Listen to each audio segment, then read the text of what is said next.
আওয়ামী লীগ মাঠে নামতেছে, কীভাবে বা কোন প্রেক্ষাপটে সুযোগ দিতে, সেই আলাপটায় পরে আসি। নামলে যেটা হবে, মানে আপনি যদি ব্যাপকভাবে নামতে পারেন তাইলে যেটা হবে, এখন ধরেন জুলাই কৃতিত্ব যারা দাবি করে, আমি এর আগেও বলছি যে শেখ হাসিনা যদি এই মুহূর্তে প্রধানমন্ত্রী হয়, বসাই দিলাম যে উনি প্রধানমন্ত্রী, আপনি বলেন যে তার কাছে সবচেয়ে বেশি অপরাধী কাদেরকে বলবে? এনসিপিকে, কোনো সন্দেহ নাই। মানে জুলাই চেতনা যারা করে তারা তার ডাইরেক্ট এনিমি, এই ব্যাপারে কোনো মাপ নাই, কোনো ছাড় নাই। তাহলে যিনি ভিকটিম 24-এর আন্দোলনে, তার কাছে কিন্তু এই এনসিপির কোনো মাপ নাই। অর্থাৎ এনসিপি একমাত্র এখন যেহেতু দল হয়েছে তাই বলতেছি, সে রক্ষা পাবে না আইনও হাতে, এটা করে মাপ পাবে না। এটার ব্যাপারে ফার্ম ডিটারমিনেশন যে তোমরা করছই। আর অন্য যদি কারো থেকে থাকে কেউ যারা জুলাই চেতনার কৃতিত্ব ওদেরকে দিতে চায় না, বলে এটা তো অনেক পুরনো আন্দোলন, ওরা এসে ম্যাচিউর করছে, ওরা রক্ষা পেতে পারে আইনও হাতে। তাই হাতে কইব মানে তারা এনসিপিকে দেখাই দিবে, অর্থাৎ এনসিপির কোনো রক্ষা নাই। মানে ওইখানে হাতে নাই, ওটা এনসিপি। এনসিপি বলবে আইনও হাতে, বলার সুযোগই নেই তার, কারণ সে তো আইনও মানে তারা জানেই তারা কারা করছে, আর শেখ হাসিনা নিজেও জানে। সেই কারণে ওরা আইনও হাতে করে পার পাইব না। ইংরেজিতে বলবে হয়তো তখন, যে অর্থ আমি কিন্তু তারা যদি কেউ ভাবেন যে আজকে আওয়ামী লীগ মাঠে আনে, নেইমাও যায়, অসুবিধা কি? পিটাইব তো এনসিপিরে, পিটাইব তো জামাতরে। জামাতটা আর এনসিপিরে পিটাই যদি হজম করতে পারে, তাহলে তৃতীয় প্রশ্ন যে আসবে না, সংবিধানের বাইরে তোমরা নির্বাচনের ক্ষমতায় কেমনে, এই প্রশ্ন আসবে না, কারণ গ্যারান্টি নাই তো। কারণ বারবার বলতেছি, আমি বহুবার বলছি যে সংবিধান মোতাবেক নির্বাচন হয় নাই, এবং সংবিধানের যে ডেট আছে সেই তারিখ মোতাবেক নির্বাচন হয় নাই। কেউ কেউ প্রশ্ন করবেন সংবিধানের তারিখ কোথায়? আমি আপনাকে দেখাই দিচ্ছি তারিখটা কোথায়। তারিখটা হইল সংসদ ভেঙে যাওয়ার পর পরবর্তী 90 দিনের মধ্যে নির্বাচন হবে। তাহলে যেদিন ভেঙে গেছে সেদিন থেকে 90 দিন গুনবেন, ওইটাই ডেট। এটা আমার বানানো না, ওইটাই ডেট। তা সেই ডেটে নির্বাচন হয় নাই। তো আওয়ামী লীগ যদি মাঠে আসতে পারে, পয়লা আপনি খুশি হবেন যে এনসিপি রিপিটেইতেছে, দ্বিতীয়বার না আমি খুশি হব না, আমরা রূপকর্তা, আপনি খুশি হবেন বা উনি খুশি হবে, আচ্ছা এনসিপি রিপিটেইতেছে, এরপরে জামাত রিপিটেইতেছে, তারপর তো সে ক্ষমতার দিকে, ওই দুটো যদি হজম করতে পারে তাহলে ক্ষমতার দিকে চোখ দিবে না সে?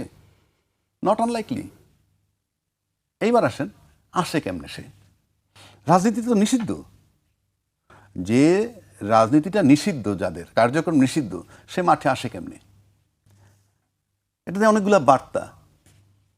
যদি তারা প্ল্যান করে নামে যে আমরা নামবই, তাহলে তারা উপযুক্ত সময় মনে করতেছে। এটা দুইটা অপশন, জেলে গেলে যাব, আর নয়তো জেলে যাব না গ্যারান্টি, কিংবা জেলে গেলে অল্প দিন থাকতে হবে। অনেকগুলো নাহলে নামবে কেন? আপনি যদি একটা কঠিন পথ মনে করেন যে এই পথটা খুবই কঠিন, ঝুঁকি আছে, এতদিন নিলেন না, এখন নিচ্ছেন। পুলিশ কাউকে গ্রেপ্তার করে নাই, আপনি কথাটাই বলছেন। তো পুলিশের ভাষ্য থেকে আমরা পাইলাম এটা ছাত্রলীগ যুবলীগরা করছে। আমি কিন্তু কোনটার বিরুদ্ধে, কে নামছে, নামাটা অপরাধ, আমরা আলোচনা করতেছি। নামলে পুলিশ গ্রেপ্তার করবে না কেন? আপনি কাউকে না কাউকে তো গ্রেপ্তার করতে হবে, এক। দুই, বলতেছে এটা কোন থানার ঘটনা, এগুলো কোনো আলোচনা নয়। আমরা একটা বহু খালি দিচ্ছি, এইটার মানে হচ্ছে দায় এড়ানো। আপনি চলমান, আপনি যেমন কুমিল্লা বাসে চলে যাচ্ছেন, এক জায়গায় বাসে ডাকাতি দিয়েছে, আপনি তারপরে থানায় থেকে রাত্রে পার করে থানায় গেলেন মামলা করতে। কোন জায়গায় হয়েছে? অমুক। এটা তো আমার থানা না, এটা তো খুব প্রচলিত।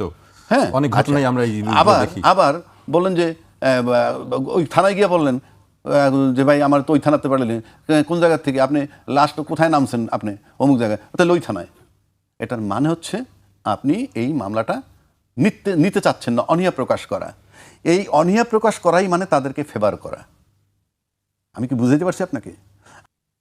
এইবার আসেন, এই কারণে যদি এই দুই থানার ধস্তাধস্তি, দুই থানার ওসি সাসপেন্ড না হয়, আমি তাদেরকে সাসপেন্ড করতে বলছি না, আপনার আলোচনার থেকে বলছি, দুই থানার ওসি যদি সাসপেন্ড না হয়, এসপিকে যদি কৈফিয়ত তলব না করে, তাইলে ধরে নেবেন যে মন্ত্রণালয় এটার ব্যাপারে ইন্টারেস্টেড কিনা, প্রশ্ন আসবে।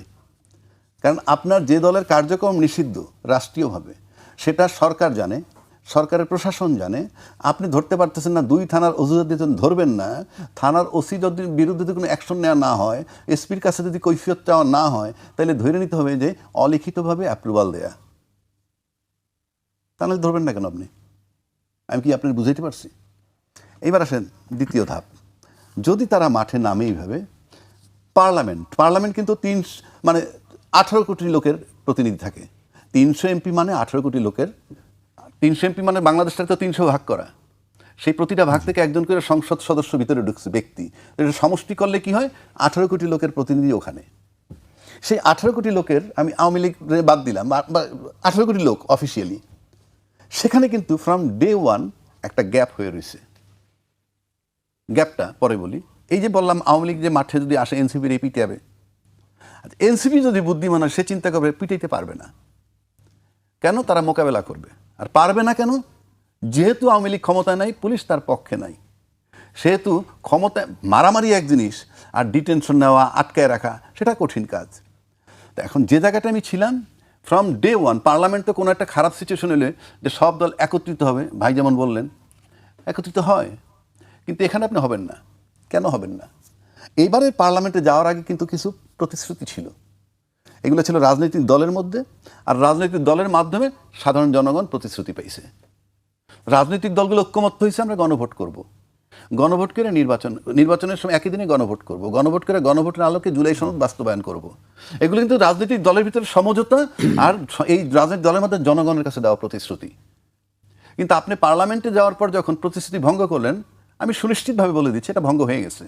আপনার করার ইন্টেনশনে একটা অধিবেশন শেষ হওয়ার পর পরবর্তী অধিবেশনে অর্থ অধিবেশন বলে, এটাকে বলে অর্থ অধিবেশন, বাজেট অধিবেশন শুরু হয়ে গেল, ওই আলোচনা নাই। তাহলে তো ফ্রম ডে ওয়ান আপনার ইউনিটি নষ্ট হয়ে গেছে।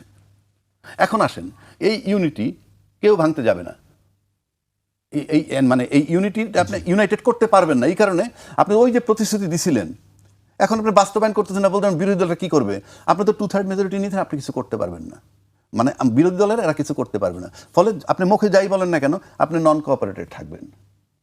2 নম্বর, প্রথম অধিবেশনটা আমরা কি দেখলাম, আমরা যে প্রথম অধিবেশনটা দেখলাম পুরা যতদিন হয়েছে, এখানে আলাপটা হয়েছে কি, আলাপ হওয়ার কথা হচ্ছিল কিন্তু ওইগুলা, সেই গণভোট বাস্তবায়নের আলোকে সংবিধান সংস্কার না সংশোধন ইত্যাদি ইত্যাদি, সেটা কিন্তু আলাপ হয় নাই। আলাপ হয়েছে কি জানেন, গুপ্ত সুপ্ত, স্বাধীন পক্ষ শক্তি বিপক্ষ শক্তি, এখন আবার আলাপ হইতেছে একটা কোথায় রেপ হয়েছে, সেই রেপ নিয়ে 30 মিনিট 40 মিনিট আলাপ হয়েছে, নামকরণের বিষয় আছে, আরেকটি বিষয় যে জীবিত বাবাকে মুক্তিযুদ্ধের ঠিক আছে, বলা অনেক মানে এই যে আলাপগুলো হচ্ছে, তারপরে ইংরেজি কিভাবে 71 সালে বাবা মারা গেছে, তো 81 সালে তার জন্ম, নানান কাহিনী। আপনি চিন্তা করেন তো পুরো দেশটা, এটার ইম্প্যাক্টটা কি, এই রাষ্ট্রে এটার ইম্প্যাক্টটা কি, আলোচনার খোরাক হচ্ছে আর কি, আলোচনার খরচ আপনি হিসাব করে আসেন, 2,76,000 টাকা করে পার মিনিট ব্যয় করে এই আলাপ, রাস্তা কাঁচা।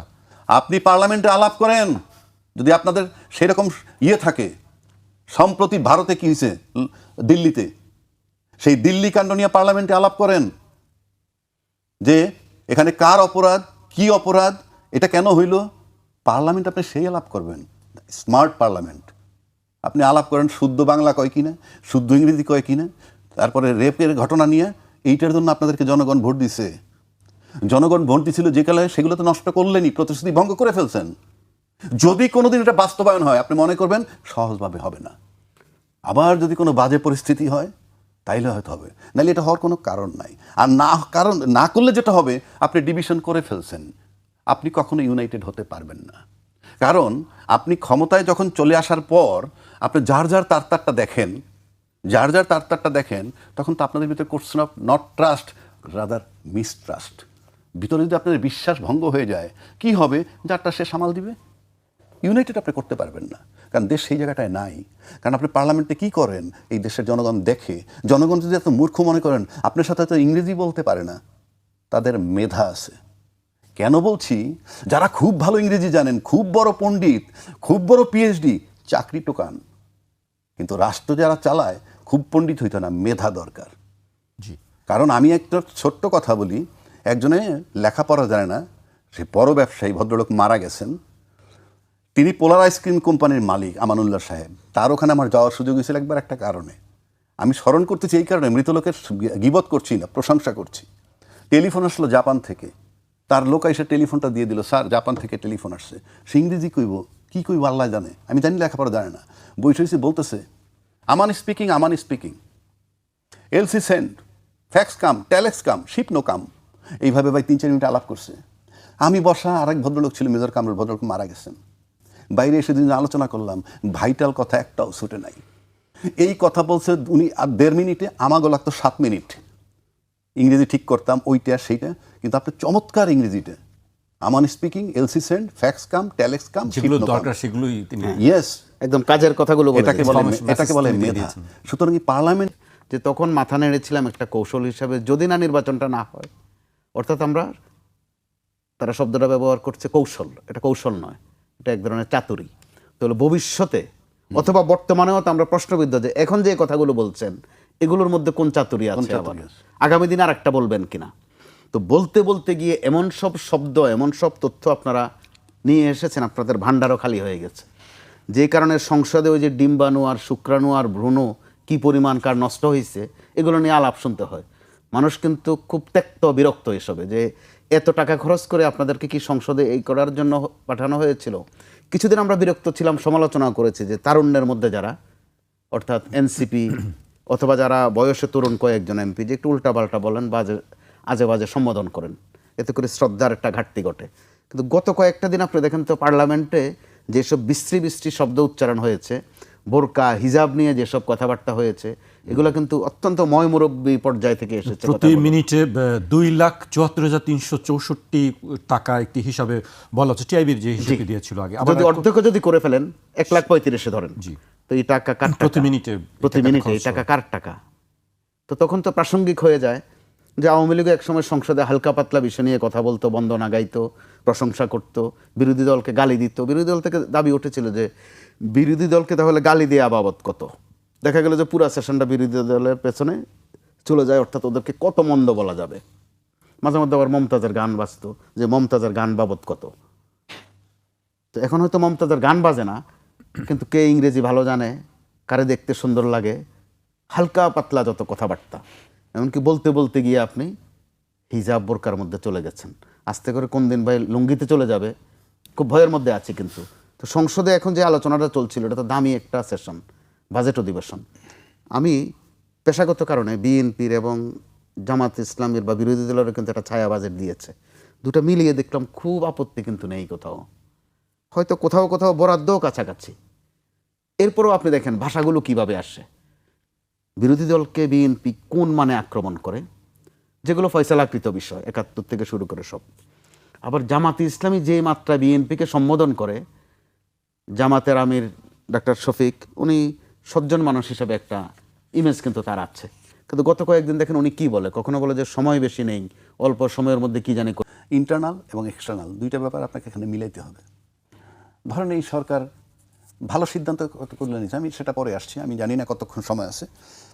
এই সরকার যত সিদ্ধান্ত নিচ্ছে এখন পর্যন্ত, তার মন্ত্রিপরিষদ বানাইছে, মন্ত্রিপরিষদই থাকবো আমি, সেখানে খলিলুর রহমান সাহেবের যে পররাষ্ট্রমন্ত্রী বানাইছে সেটা নিয়ে আমরা অনেকে অনেক কথা বলছি। কিন্তু আমি সময়ের ব্যবধানে দেখলাম যে আমাদের প্রধানমন্ত্রী একটা ভালো সিদ্ধান্ত নিছেন এই খলিল সাহেবকে পররাষ্ট্রমন্ত্রী বানানো। কারণ খলিল সাহেব পররাষ্ট্রমন্ত্রী মানে আমরা বলি আমেরিকার পরীক্ষিত বন্ধু।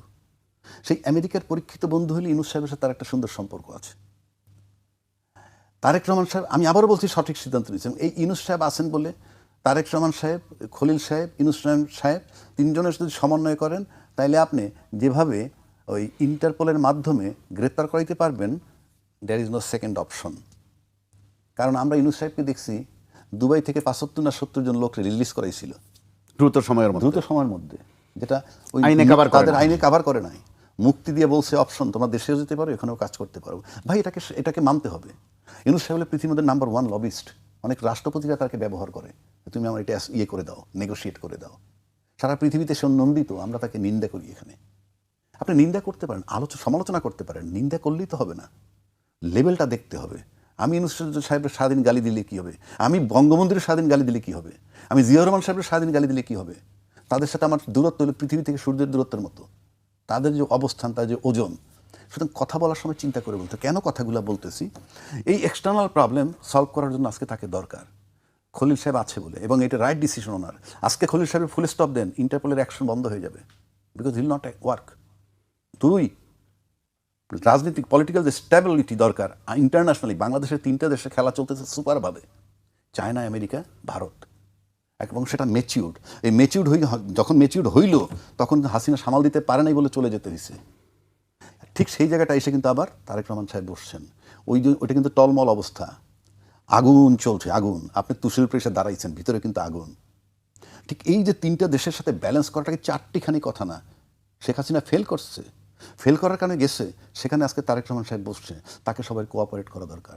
ঠিক সেই সময় যখন আপনার দিল্লির ঘটনাটা ঘটলো, এই ঘটনা কিন্তু পজিটিভ অর্থ বহন করে না, আপনি যেভাবেই নেন, কারণ এমনি তার সাথে আমাদের সম্পর্ক টানাপোড়েন চলছে। সেটাকে আপনি আরও ত্বরান্বিত করলাম। কেন করলাম? আপনি এটা কথার পিঠে কথা আসতেছে। এই যে আমাদের জাহিদ সাহেব ওখানে গেলেন, উনি বারবার বলছেন আমি সরকারের প্রতিনিধি হিসেবে গেছি। সরকারের প্রতিনিধির প্রমাণটাই হলো আপনার লাল পাসপোর্ট। আপনি মুখে বললে তো হবে না। Nobody knows you. আমি কি পৃথিবীর সব রাষ্ট্রপতিকে চিনি? পৃথিবীর সবাইকে চিনি। তার ক্রেডিবিলিটিও তার ডকুমেন্ট। তা আপনি সরকারের প্রতিনিধি দেখেছেন, আপনি লাল পাসপোর্ট নেবেন না কেন? তার রিপ্লাই আবার দিয়েছেন, নিচ্ছি নেব করে নিচ্ছি নেই, নেওয়া হয় নাই। মানে এটা কি? নিচ্ছি নেব করে নেওয়া হয় নাই, এটা রাষ্ট্র তো। ফাইনালি যত বিতর্কই হোক, তাকে কিন্তু অ্যালাউ করছে, আপনি যান। তখন আপনি গেলেন না। কেন গেলেন না? আপনি প্রতিবাদ হিসেবে, এই প্রতিবাদ দেখাইতে আপনি 2.5 ঘন্টা ওয়েট করলেন কেন? আপনি তো এখনই প্রতিবাদ দেখেন, নো আমি যাবই না, ডিটারমাইন্ড। আপনার সাথে অ্যাম্বাসেডার ছিল আমাদের, কন্টিনিউ আপনি ইয়ে করছেন। 3 নম্বর, আপনার প্রায়োরিটি কোনটা ছিল বেশি? রাষ্ট্রকে প্রতিনিধিত্ব করা নাকি রাগ করে চলে আসা? আপনার কথাই ধরি আমি। রাষ্ট্রকে যদি আপনি রিপ্রেজেন্ট করতে চান, আপনার যাওয়া ছিল ফরজ। আইসে তারপরে বলেন আমাকে এই অপমান করছে। আপনি যাননি, আপনি বারবার বলছেন সরকারকে প্রতিনিধিত্ব, আপনি সরকারকে অপমান করছেন। 2 নম্বর, আপনার কাছে প্রায়োরিটি ছিল কোনটা? ওই সেমিনার নাকি ফিরে আসা? আর সেমিনার যদি আপনার কাছে প্রায়োরিটি হয়, তাহলে তো আপনার ঢোকা উচিত ছিল। আর চলেই যদি আসবেন, আপনার সাথের লোকরা রেখে আসছেন কেন? আপনি তো, that delegate was headed by you. আপনি যখন যাচ্ছেন না, আপনি তাদেরকে রেখে আসছেন কেন? সেই কারণে আমি বলছি, এখন আসেন, এটার জেটটা কোথায় যাবে? আলটিমেটলি রাষ্ট্রের সাথে। এটার জেটটা বহন করবে কে? আমাদের প্রধানমন্ত্রী তারেক রহমান সাহেব। একজন সাদাসিধা সহজ সরল মানুষ এটা বহন করবেন। এটা তাহলে গেল এক্সটার্নাল সাইড। আসেন ইন্টারনাল। আপনি যদি বলেন আদ্দিন হাসপাতালে একটা লাইসেন্স বাতিল করে দিয়েছেন, মানবাধিকার লঙ্ঘন। সংবিধান আপনার স্বাস্থ্যসেবা নিশ্চিত করছে, সেখানে আপনি অপরাধীর বিচার হবে। হাসপাতালের লাইসেন্স বাতিল কেন? মেডিকেল কলেজের ল্যাব, যেটা ভাই বললো of the record, medical college যারা পড়ে তাদের ল্যাবরেটরি হলো হাসপাতাল। সেই প্রশ্নটা আসছে যে তাহলে মেডিকেল কলেজ তাহলে কিভাবে চালু? সেটাই তো বলছি। আপনি তাহলে কি সার্টিফিকেট সর্বস্ব ডাক্তার বাইর করবেন? 2 নম্বর হইল, ওখানে যারা নেগলিজেন্সি যদি থাকে, মানে ভুল চিকিৎসা যদি থাকে, আইনের আওতায় সবটার বিচার হবে। আপনারা সিদ্ধান্ত নিচ্ছেন কীরকম? প্লেন ক্র্যাশ করছে, ওই রুটের প্লেন সব বাতিল করে দিব, ওই প্লেন চলতে পারবে না। বাস অ্যাক্সিডেন্ট হয়েছে, ওই লাইনে বাস চলতে পারবে না। আপনার থিওরিটা তো এরকম। আপনি ঘটনার জন্য অ্যাকশন দেখাবেন। স্বাস্থ্যমন্ত্রী দেখাইছে মনে হয় যে রিয়াকশন দেখাইছে। এটাকে অ্যাকশন বলে না, রিয়াকশন বলে। তাহলে আপনি যারা জড়িত ছিল তাদেরই পানিশমেন্ট হওয়ার জরুরি, কিন্তু বাকি সবাই সাফারার। আরে সেখানে সিসিইউতে লোক ছিল, আইসিইউতে লোক ছিল, তারপরে 250 টাকায় ডায়ালিসিস হয়, 380 টাকায় সারা দেশ শহর থেকে গাড়িতে রুগী বহন করে। আপনি এগুলো ডিপ্রাইভ করছেন ওই 6 জনের নামে। আপনারও তো অ্যাকশন হওয়া উচিত আপনার বিরুদ্ধে। আমি আবারও বলছি, আপনি সংবিধান বলছে চিকিৎসা নিশ্চিত করা, সেখানে আপনি একটা হাসপাতাল বন্ধ করে দিচ্ছেন যেখানে গরিব, নিম্ন মধ্যবিত্ত এবং একেবারে ওই লেভেলের লোকগুলো, তার সংখ্যা বাংলাদেশে 70%, তাদের চিকিৎসা বঞ্চিত করলেন। আমি আবারও বলছি, আপনার হাসপাতাল বন্ধের কোনো আইনি অধিকারই নেই, আপনি বিচার করবেন। তো এটার খেসারত কে দিবে? প্রধানমন্ত্রী। আসেনি পরে সমঝোতার ভিত্তিতে টাকা নিলে চাঁদা নয়, এটার খেসারত দিবেন প্রধানমন্ত্রী। তারপরে জাকাতের চেয়ে চাঁদা ভালো, এটার খেসারত দিবেন প্রধানমন্ত্রী। তারপরে নামকরণ যে লড়াই, যেখানে প্রধানমন্ত্রী তার পিতার নাম ফেরত আনতেছেন না, সেখানে আমার নামে আমি অনেক কিছু করে ফেলতেছি, এটার খেসারত দিবেন প্রধানমন্ত্রী। কেন বলছি? নৌকা দেখছেন তো, নৌকা চলে যায়, নৌকার পানি যেদিক দিয়ে উঠুক জমে কোথায়? তলায়। তাহলে আপনারা যে যা কারবার করছেন সব জমতে থেকে তলা বলতে প্রধানমন্ত্রীর শোল্ডারে। তাহলে ইন্টারনাল প্রবলেম করছেন, দিল্লি কাণ্ড ধরলে আপনি এক্সটার্নাল প্রবলেম করছেন। 3টা রাষ্ট্র নিয়ে আমরা জিও পলিটিক্সে কিন্তু আগুনের মধ্যে আছি। তার ভিতরে আপনি যেখানে শীতল না কইরা আপনি উত্তপ্ত করতেছেন, বাহবা নিতেছেন, আবার আইসা বলতেছেন যদি সঠিক প্রক্রিয়া আমাদেরকে দাওয়াত দেয় আমরা যাব, ইনভাইটেশন দিলে যাব, আমার এনগেজমেন্টের দরকার আছে। আরে ভাই, আপনি এইগুলা বুঝেন না, এতকাল এত কিছু করছেন, এটা বোঝেন না। সেটাই বললাম যে নৌকার পানি তলায় গিয়ে জমে। সুতরাং আমরা ইন্টারনাল এবং এক্সটার্নাল বোথ ওয়েতে প্রবলেমে আছি। তারপরে বলবো, foreign minister right person choose করছেন। এখনও এই সরকারের স্টেবিলিটিটা আছে এবং খলিল সাহেব যতক্ষণ থাকবেন চেষ্টা করবেন। আর কেউ স্টেবল করার জন্য আমি কাউকে উপযুক্ত দেখি না এখন পর্যন্ত। সুতরাং এটা সরকারকে মানে প্রধানমন্ত্রীকে ভীষণভাবে ভাবতে হবে প্রত্যেকটা বিষয় নিয়ে, যে যেমন ব্যক্তির চেয়ে পরিবার বড়, পরিবারের চেয়ে দল বড়, দলের চেয়ে দেশ বড়। এই যদি ভাবেন তাহলে প্রত্যেকটা ঘটনার সাথে কি হয়, রাজনীতি কোন দিকে গড়ায় আপনাকে খেয়াল রাখতে হবে। আপনাকে 5টা বছর যেতে হবে, মাত্র 4 মাস। তো পুনরাবৃত্তি আমরা বারবার দেখি বিভিন্ন ঘটনার, সেই পুনরাবৃত্তিটা আসলে কিভাবে রোধ করা সম্ভব? পুনরাবৃত্তির রোধ হবে না তো, কারণ আপনি যদি কমিটমেন্ট ফেল করেন, যিনি ধর্ষণ করেন তাকে যদি প্রকাশ্যে মৃত্যুদণ্ড দেন, বলছিলাম আপনাকে জানি না, তো যিনি ধর্ষণ করলে মৃত্যুদণ্ড সে জানে না, সে তো জানে, তারপরেও কেন করে? স্বাভাবিক না। আবার যদি বলা হয় প্রকাশ্যে গুলি করা হবে, সরকারের পক্ষ থেকে পবিত্র দায়িত্ব মনে করে যিনি গুলি মারেন সেও সুস্থ না। আপনাকে 20 লাখ টাকা বেতন দিলে আপনি হত্যা করতে পারবেন না ওইভাবে। তার মানে কি, এরা আইন জানার পরও ধর্ষণ করে আর উনি হত্যা, কেউ স্বাভাবিক না। এইবার আসেন, রাজনীতিবিদরা বুঝেন না, তারা তো আইন বানান, তারা জানেন না আইন না মানলে কি হয়। শেখ হাসিনা যে আইন মানে নাই, গণতন্ত্র মানে নাই, সংবিধান মানে নাই, ব্যাংক তসরুপ করছে মানে নাই, সবের শেল্টার দিচ্ছে, পিয়ন 400 কোটি টাকার মালিক হয়েছে, এগুলো সব বেআইনি। বেআইনি করলে কি হয় সেটা জানে না, রাজনীতিবিদরা জানে না। তো তারা যে জনগণের প্রতিশ্রুতি দিয়ে আইসে গণভোট মানে না, জুলাই সনদ মানে না, সেটার খেসারত কি? আর ও ধর্ষণ করছে, সেও আইনের ব্যত্যয় ঘটাইছে, আপনিও আইনের ব্যত্যয় ঘটাইছেন। আপনি যদি নিজে আইন না মানেন, আপনার আইন তো কেউ মানবে না। জি।